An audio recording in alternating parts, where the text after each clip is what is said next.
Hi, everybody. It's Stephen here for the Idiot Quilter, and I haven't done an Idiot Quilter episode in quite a while, so I thought I'd jump on here today and just show you some projects I'm doing and tell you some stories about some problems I've been having with my sewing machine. Let's start with that. You can't see the sewing machine right now because I have one of my cameras sitting on it, but it's not sitting on my usual sewing machine. My usual sewing machine, the one I use for the bulk of my work, is a Janome 15,000 Horizon. And as you know, or may not know, the Janome 15,000 is also an embroidery machine. And what you may also not know, or you may if you've followed some of my episodes, is that I've started to quilt my quilts using my embroidery machine. And that's been working out pretty good. And with each quilt that I've done, I've moved my way up to a larger quilt. Well, I finally found my limit. So the other day, I decided to do my latest Doves of Hope quilt, which is actually a pretty big quilt. Um, and because it's pretty big, I well, basically, it was really, really heavy. Now, I've used my system, which I have shown in other episodes. I believe the Idiot Quilter episode 62 is the one where I take you through my whole process for quilting a quilt using my embroidery machine. And I have a system for suspending the quilt to lift the weight up off my machine. And that's worked pretty well. However, on this quilt, I had a lot of problems. As I said, it was a really large quilt, a good size queen. And I had it all layered and had it all supported in my system that I have. And things were going along pretty good for a few rows. Then I had some problems. First problem I had was I was getting tucks on the back of the quilt. Now, part of the problem is the batting I used. I bought some batting from a store in our area called Fabricland. How do I describe Fabricland? Fabricland is basically, well, we call it the F store for a good reason. They're like a Michaels. The quality of their products is not that good. They charge 2 to 3 times more than the average quilt store would charge for the same items. They run a coupon system, a membership system, just like Michaels. And you know you're not getting any deals there because when they do have those sales, they've just marked it up uh, even higher. So you think you're getting something for nothing, but you're not. And the quality of their fabrics, at least for those that you use for quilting, are not good. Actually, just as a little aside, I found out how you can tell how good the quality is of their cotton, of their quilting fabric, the cottons. You know how there's the little numbers in color splotches along the selvage of the piece of fabric you get. If you look at those very carefully, and if they look a little blurry, like they've been offset, that means this is a bolt of fabric that did not print properly when it was being manufactured. And for some reason, the F store sells these things at about $22 to $24 a meter. I'm used to paying $14 to $15 a meter at my quilt store, and even at other quilt stores, I've seen it for not much more than $18 a meter, and it's good quality in the quilt stores. What they're selling you is substandard. Okay, so you might want to watch out for that. The other thing was they were threatening to go out of business. Around Christmas time. So I'm not sure how true that really was, but they were having these sales, like better than usual sales. So I was in there one day and I saw batting, and batting was on for 50% off. So I bought some batting. Horrible stuff. I don't know what I got, but it is thin. It rips, tears very easily when you're using it. And just when I was quilting on it, it just, oh, it was horrible to work with. Absolutely horrible to work with. But I was fighting my way through it.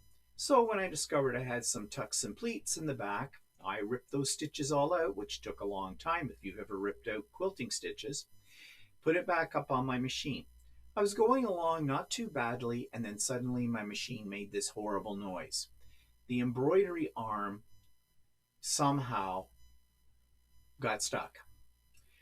I think what happened was when I was moving the quilt around, and even though I had it suspended to take the weight off, I think I got a because it's such a big quilt, I got part of it caught underneath the arm of the machine. And yep, that screwed it up. The little mechanism that goes back and forth wouldn't go back and forth anymore. It's like it's either broken the pulley or system that's in there or whatever.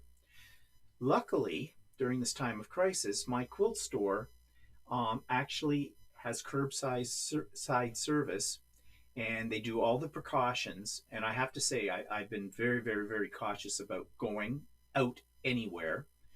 But it was my machine, so I made arrangements in advance to drop it off at the store. Didn't even actually physically go into the store. Dropped it off. We kept our physical distancing, myself away from the owner of the store, and I put it in the back of her car, and off it's gone to her repair person. And I don't know how long that's going to take because I have no idea what the extent of the damage is. So yes, the moral of the story is always buy quality batting. 2, there are limitations to the size you can use on an embroidery machine for quilting your quilt. This one was just too heavy, too big. So now I have a dilemma. I really liked the quilt top I made for this. So I guess I'm going to slowly but surely pick out all the stitches. And since I can't take it to a long arm place and do it myself on the long arm, because of course during this crisis everything's closed down, I will probably do it in a more conventional way. I'll probably do some stitch in the ditch, and I may do some walking foot quilting on it. It may sit over in a corner for a long time as a UFO. So I'm not happy about that, but live and learn. Okay, so that's my biggest dilemma. Let's move on. So what have I been doing while we have been isolated? Well, let me change my camera here. And I'll show you these two little guys. When my embroidery machine was working, I made these two little guys. I think it cost me $7. They both came in one pattern, so $7 Canadian for the two of them. It's from Creative Kiwi. They have some really great designs, really good prices, and they run specials all the time, and these are on special. And these are little stuffies, little stuffed animals. One's a koala, one's a kiwi, and these were a lot of fun to make. And I did them in the hoop, my embroidery hoop, and it sews them all together. The only thing it doesn't sew is it leaves a gap where you put in your stuffing, and then you have to sew it up by hand. And on this little guy, I did that no problem. Now, I do not like sewing by hand. Okay, so when I made this little guy, since the opening was down on this side, I thought I'd be smart and I would sew him up using my sewing machine. Yeah, no, not so great. So I have sort of a lopsided kiwi. You know, it's not so round on here as it is on this other side. But I could rip it out and do it by hand, whatever. And you want to know something? It's not worth the effort because I'm not giving this to anybody. I just made them for the fun of making them. But they are cute little guys. And on this guy, I was able to customize what was on his front. That came with, you can see this guy has a little fern on him. I just left it as it was. This little guy did say originally, Ozzy, Ozzy, Ozzy, Ozzy, oi, oi, oi. I changed that to I distance, reference to the situation we're in right now. Sort of a memento of this time. And hopefully we'll be through this time very quickly. But anyways, we're not going to talk about that today. So I made these two little guys and they were a lot of fun. And that's on Creative Kiwi. Just do a search. Creative Kiwi is spelled with a K for creative and then Kiwi, Kiwi, and check them out. If you've got an embroidery machine of any kind, they have all kinds of really cool designs at very reasonable prices. One of the things makes them a reasonable price for us in Canada is that the Aussie dollar and the Canadian dollar are just about the same. In fact, our dollar might be slightly better than theirs, so we get a little better deal. But nevertheless, check it out. Okay, so on the same theme of doing something in the hoop, Janome, people who make my sewing machine, put out this little embroidery pattern for making this cute little box, I guess if you want to call it that. Now, these are really cute. I'll show you the other ones that I made. Just grab them here.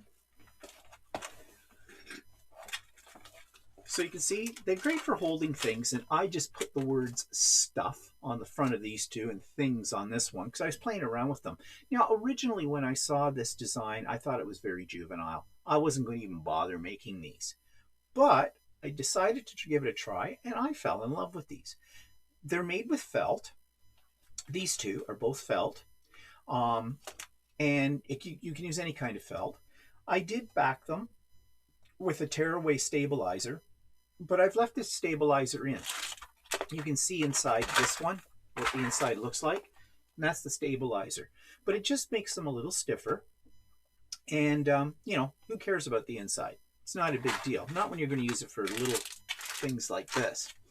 And this one's made from felt. This one actually is made from fabric. I want to see if it would work with fabric, and it will. Again, I use stabilizer, and that seems to work pretty good with this. You could stiffen your fabric using something like Stiffy or one of those sprays or whatever, or really starch it well. But it seems to hold up pretty good. You don't need to do any other sewing. It's outside of the hoop. It has these little slots on the side, and these just slide into it and it holds it all together, and it holds it together well. I don't have any glue or anything extra on here. You could do that if you wanted to, but really you don't need to. And so, you know, if you've got little items sitting on your sewing table or something, you know how we get things piled up, you know, empty bobbins or other bobbins and things like that, throw them in.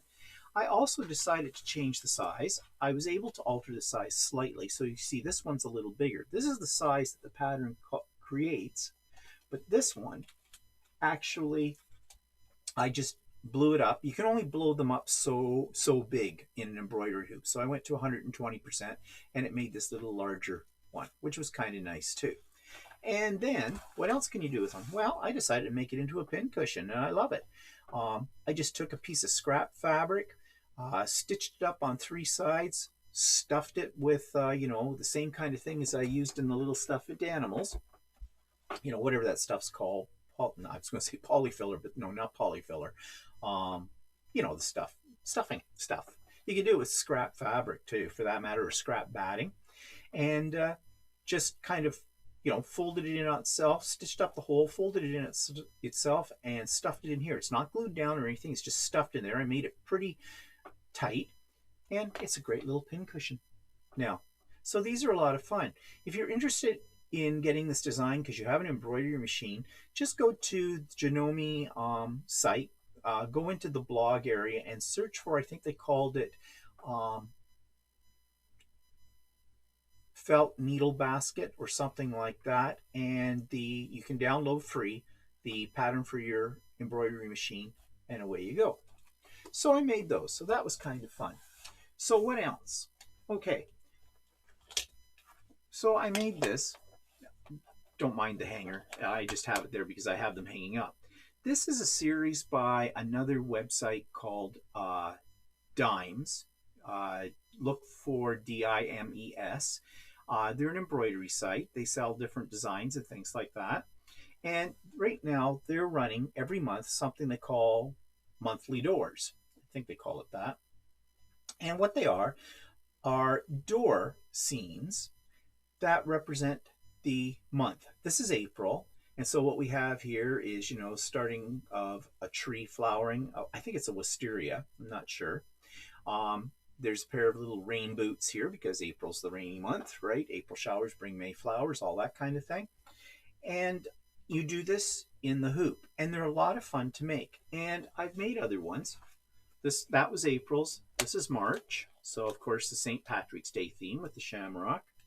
This is February, you know, getting towards, for our climate anyways in Canada, towards the end of the winter. But there's still snow, so skis and things like that. And then January's has a snowman and, you know, that kind of thing. And you can alter the colors you use. This is an in-the-hoop applique kind of thing. They take about 2 hours to make, and they're just kind of fun to do. And what I intend to do, there's going to be a different one for every month. And as I said, they're free. I'm just going to, you know, basically somehow put it together as a wall hanging. You know, since there'll be 12 of these, just laying them out here so you can see.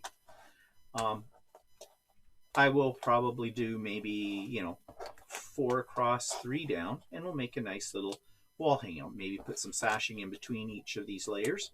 But they're kind of fun to do. And yeah, as I said, they're free. So check out, do a search for Dimes, D-I-M-E-S. I think it stands for Designs in Machine Embroidery, something like that. And you might have some fun with those. Okay, what else? Well, let me pull this out. This is something I've had for quite a while. I actually made it at a retreat I went to. It's very simple. And it's mounted on a, I don't know if you can see this, one of those plastic picture frames. You know, it's a 5x7 picture frame that you can buy at the dollar store. And it just fits over there with these pockets, and it holds all your essential tools. And I keep this near my sewing machine, and when I need something like my seam ripper, scissors, whatever, it's all in there. I actually have a couple of these. Another one holds some other tools that I don't use quite as much. But I have had a request to do a tutorial on how to make one of these. And I have the fabric ready to go. It doesn't use that much fabric. And I just haven't made it yet. So look for that in the future. I will do a tutorial on how to make one of these. But they're really handy. They make a neat gift, too, to give to somebody who's a sewer as well. So that. Now, the other project I've been working on, or I'm starting to work on, and I don't know if I'll ever finish it, is a Dear Jane quilt. Electric Quilt, and if you don't know what Electric Quilt is a computer program that helps you design quilts. It has a bit of a steep learning curve, and it's not cheap. It's about $300-400. I bought this when I first got into quilting, and to be honest, I haven't used it all that much. But they just came out with an add-on package for doing a Dear Jane quilt, and it was on sale. I think the regular price was something like $50 US. They had it on sale for $35 or $37 US. Came out to about $47 Canadian with the exchange. And it has all of the patterns for making a Dear Jane quilt. A Dear Jane quilt is considered basically the classic. This is what it looks like. It's about 225 blocks. They're all about 4.5 inches finished. So you can see this is a block, a block, a block, a block. And I think there's what, 13, 1, 2, 3, 4, 5, 6, 7, 8, 9, 10, 11, 12, 13 blocks across. 1, 2, 3, 4, 5, 6, 7, 8, 9, 10, 11, 12, 13 blocks down. And then there's these triangular and kite pieces as well. Each block is different. It's a sampler. You could make it, you could set the colors, or I'm just making it from scraps. Probably the way Jane, yes, there was a real Jane Stickle, I think was her name. And with this program, you get a lot of documentation. Documentation shows you how to put the blocks together. Also the history of this quilt. It was made in the 1800s by this person called Jane Stickle. And of course, in those days, it was all hand sewn together. Possibly that's the reason why the blocks are only 4.5 inches finished. And also it's in many colors because she probably used scraps of fabric, whatever she could find. A lot of people talk about the Dear Jane quilts. The original Dear Jane quilt is someplace in the United States on display. And I'm sure if you do a search for Dear Jane quilt, you'll find lots of information about it. But it's one of those things I think most quilters, it's one of those on my bucket list to make. And it'll probably take me the rest of my life to do it. I've made the first 2 little blocks here, and I'll show you what they look like. This one, which I believe is called the Pinwheel Gone Awry, and this one, which is called the 1-2 Buckle My Shoe. So you can see the size of them. They are not very big at all. Now, there's different methods for making these as well. Some of this is applique, some of it is regular piecing, and some of it is foundation piecing. And that's what this one was, foundation piecing. And I had a heck of a time with this one yesterday. Believe it or not, it took me pretty much most of the day to make this one little block. Now, part of the problem with that is I have done foundation piecing before, but not in quite a while. So I had to consult YouTube videos to see how to do it, for one thing. And then I am so geometrically challenged. I can tell you that. I was getting pieces upside down. I wasn't getting things sewn the right way. So I had a lot of ripping out. I had a lot of start over. But I persevered and I got it done. There's some little threads on this I noticed right now. But I did finish it. So I have 2 of the blocks out of the 200 and some all done on my Dear Jane. Now, it does come with quite a bit of documentation, and that's why I have this binder that I set up for this. There's a progress chart, and this is kind of neat.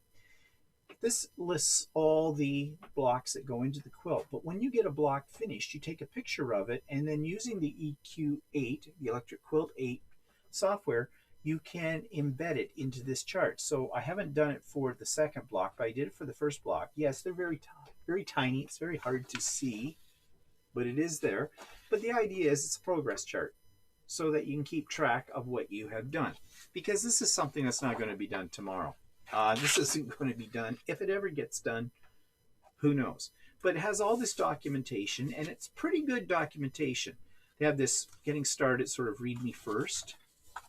And then this is all the resources. These are all the blocks listed. They tell you the style, and then they cross-reference to lessons that'll help you. And along with all this other documentation, this little piece came together, Brenda's lessons. This lady has put this all together. She's an expert on the Dear Jane quilt, and she shows you in lessons how to do certain techniques like paper foundation piecing, applique, and whatever that applies to the various blocks. One thing I do find frustrating though with the blocks are that the little pieces don't always have the exact measurements. That's one reason why I had trouble with the where is it here? With this block, the 1-2 buckle your shoe block. Because first of all, I was going to not do it as foundation. I was going to do it, as a regular piecing. But it didn't give me the dimensions for these little squares. It told me what I needed to cut up. But I found it very confusing. Now, that may be just me as well. So that's why I did they suggested doing it as foundation paper piecing. So I went to their suggestion, and I learned a lot when I was doing it. And actually, I think that's one advantage of doing a Dear Jane quilt is you will learn a lot because you're doing every block is different. So you're basically covering, every block there ever was out there almost. Well, I'm not sure about that, but possibly. The other thing it came with was a journal. And they encourage you to print out the pages for this, a set of these for each block. The block name, date completed, number of pieces, notes on the block, current events, the fabric you used, about my quilt. It's a way to sort of, document your journey on this. Now, I haven't filled this out yet for the first 2 blocks I've done. I guess I need to go back and do that as well. I'm not really a journal writer, so who knows whether I'll be able to keep that up or not. But anyways, for the price, and if you have electric quilt, now that's the trick. You have to have electric quilt for this. It's worth it. I think it's really worth the money. So anyways, I will plug on with this over time. It's probably a great way if you're getting bored with a big project, just for a change of pace, go to something like this. Now I've got to make sure that I put my little clips on each of these because I don't want to get them mixed up. Although I'm sure I could probably find them in the documentation. Okay, so what else do I have on the go?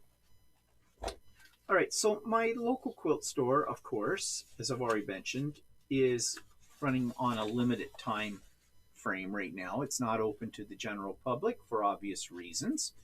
And so to keep people going, the owner of the store has been posting on her website some free patterns for different projects. Lately, she's had a lot of them out there for masks, as you can well figure out that would be appropriate right now. And she put this one out for a travel accessory, cosmetic, and toiletries case, which I kind of thought was kind of cool. Now, I haven't done anything with this yet, and I haven't looked through the instructions on how to do it. But I will.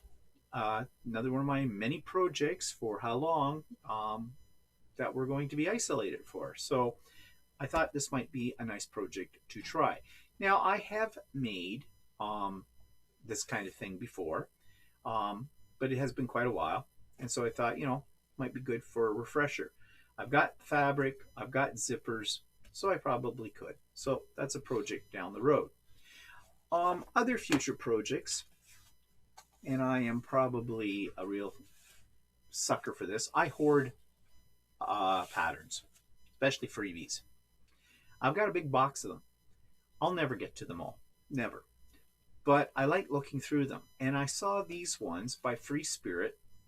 This is a confetti quilt, and it's made with K-facet fabrics, and I love K-facet fabrics, and I love anything with stars. So this one caught my fancy, so I downloaded it.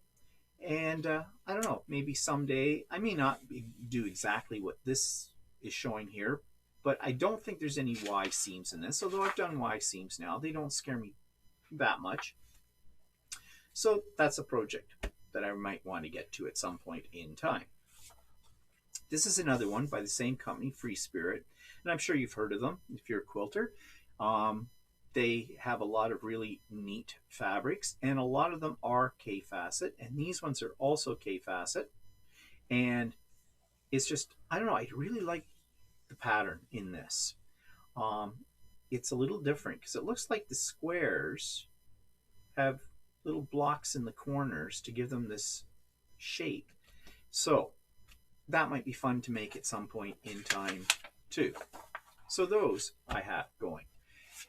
And then you may be familiar with this lady. This is Laura. Laura has, Laura, I'm not sure how to say her last name. It's C-O-I-A.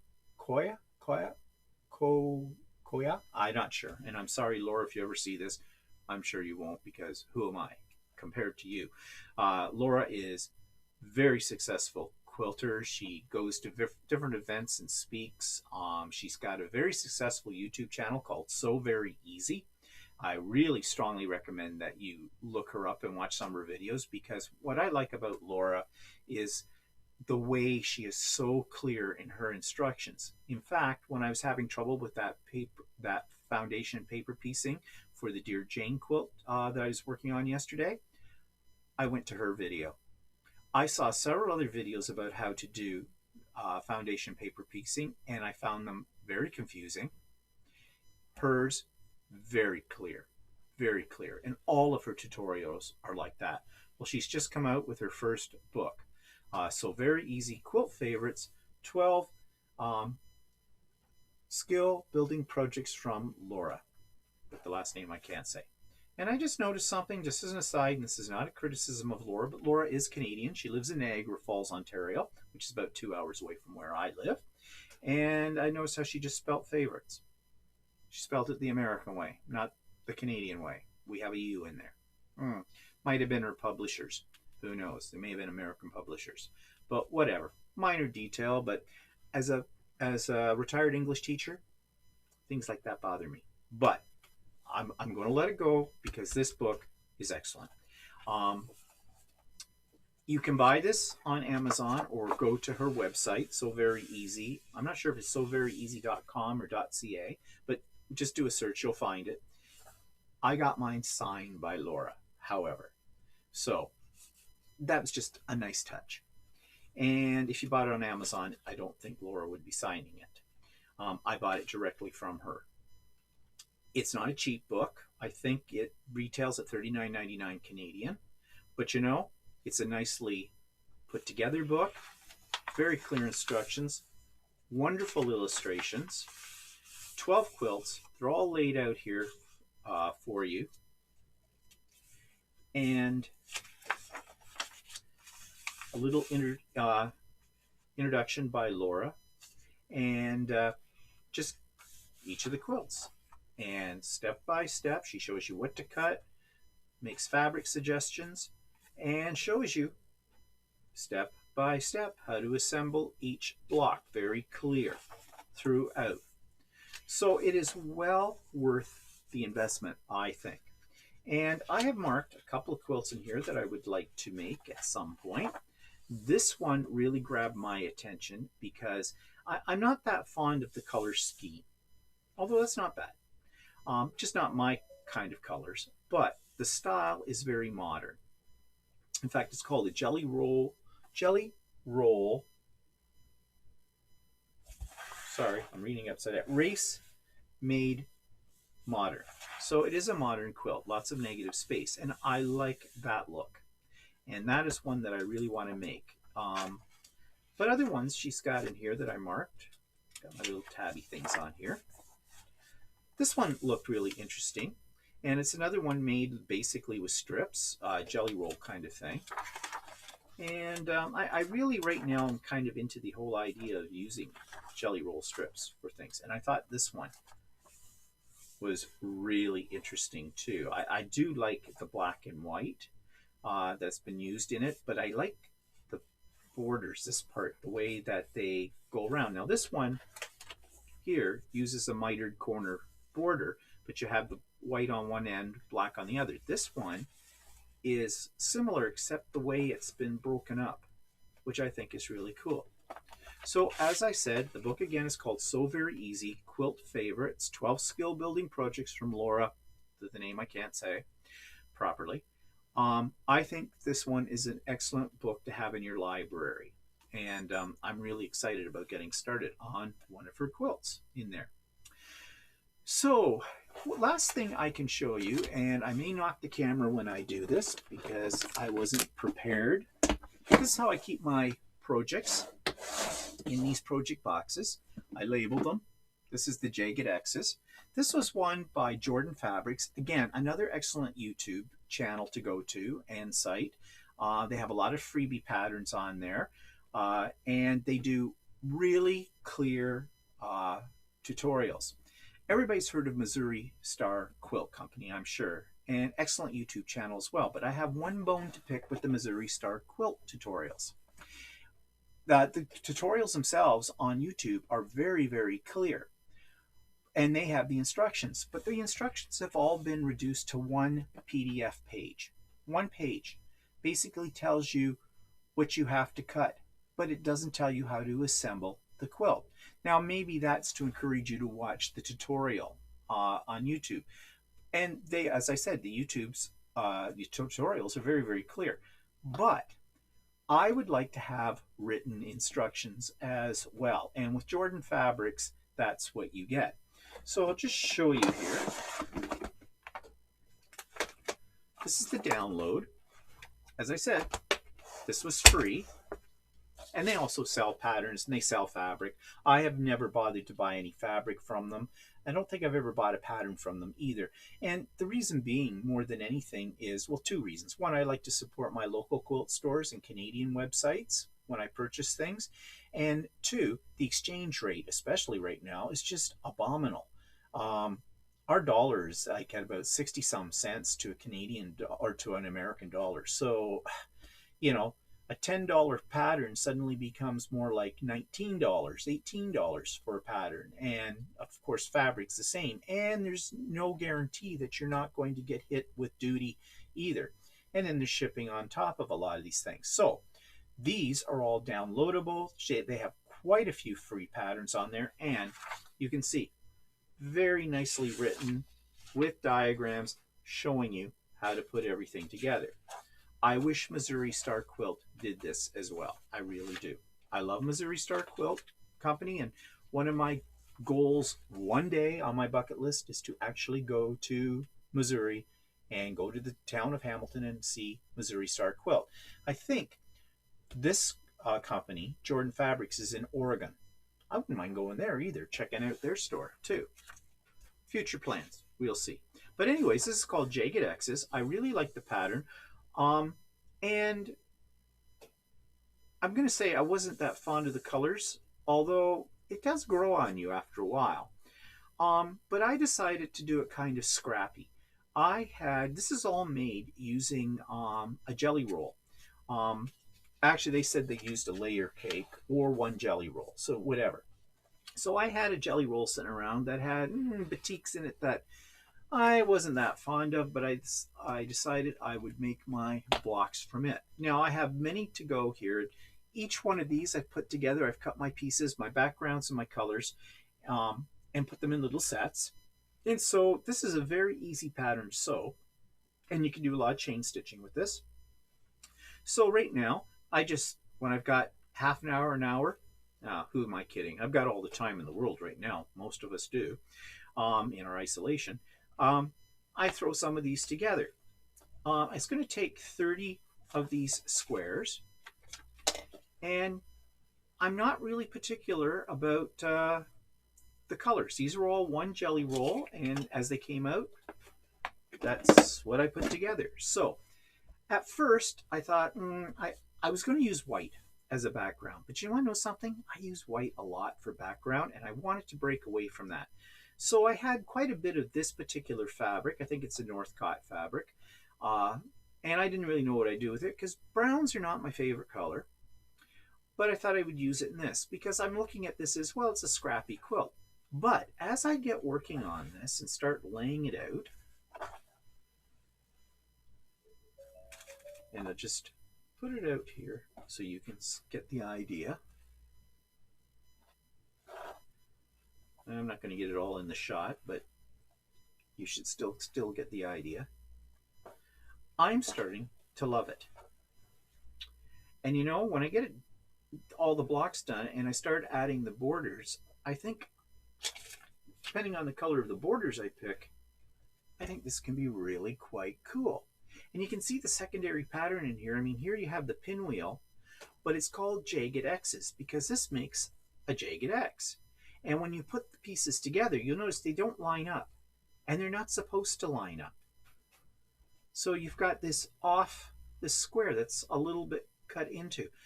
I'm really starting to love this quite a bit. I mean, I liked the design when I first saw it. The colors that I'm using, I wasn't sure on, but now I'm really kind of loving it. So that's a project I'm working on right now as well. So I am not bored at all, and I hope you're not bored either, because you know, this time we might as well use it. And unfortunately, it's not looking like we're going to get out of self-quarantine, self-isolation for quite a while. So let's make the best of it and let's sew. And that's what I'm doing. Unfortunately, my main sewing machine is down, but I've got my little one, and I'll show you what I mean. I'm just going to turn you around here.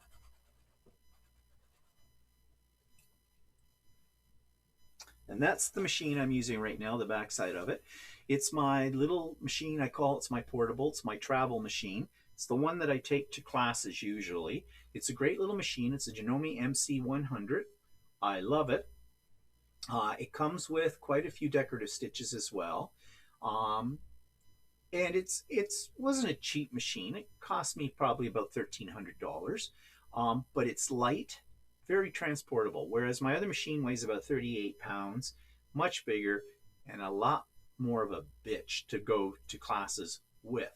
So this one is a little workhorse, and I love it, and that's what I'm doing my sewing on right now. And I'm thankful that I have a second machine while my other one is down.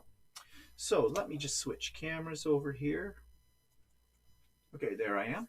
So I hope you enjoyed this update. I haven't done one of these in quite a while, and I'll try not to make them so far and few between, but you know, I'm busy, and I'm as happy as one can be right now.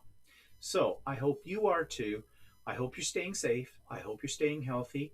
Remember, at the time of filming this, today is Good Friday, and this is the Easter weekend.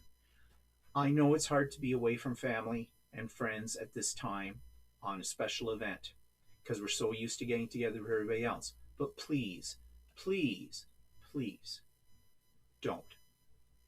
We're talking about our future as a race. This is nothing to laugh at. Stay safe, stay distanced, stay home. And we'll get through this. We will. And in the meantime, let's sew. We're going to have a whole lot of great quilts by the time this thing is over. So, you have a good one. and we'll talk to you soon. Bye-bye for now.